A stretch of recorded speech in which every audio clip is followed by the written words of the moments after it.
Hello friends, welcome back to my channel.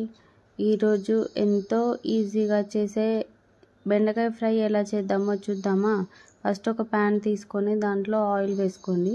తర్వాత సన్నగా chop చేసుకున్న ఆనియన్స్ వేసుకోండి. కొద్దిగా సాల్ట్ వేసుకోండి. ఆనియన్స్ మంచిగా ఫ్రై అవుతాయి.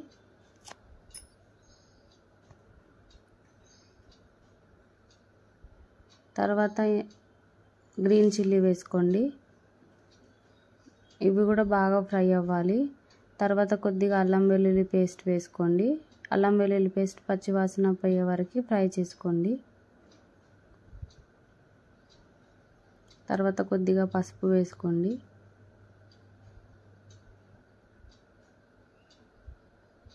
తర్వాత ఇందాక కట్ చేసుకున్న బెండకాయలన్నీ వేసుకోండి. బాగా మిక్స్ చేసుకోండి.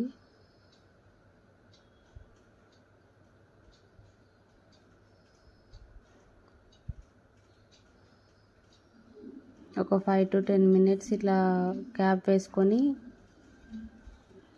బెండకాయలు మంచిగా ఫ్రై అవ్వాలి. తర్వాత కొద్దిగా సాల్ట్ వేసుకోండి, కర్రీకి సరిపడినంత సాల్ట్. మళ్ళా కాసేపు లిడ్ పెట్టుకొని మంచిగా ఫ్రై అవ్వాలి.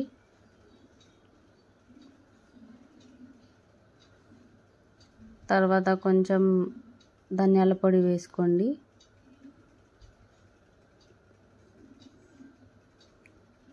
ఇంకా లాస్ట్కి కొత్తిమీర వేసుకొని ఇంకా స్టవ్ ఆఫ్ వేసుకోవడమే. ఎంతో టేస్టీ అండ్ ఈజీగా చేసే బెండకాయ fry ready. Subscribe to my channel friends.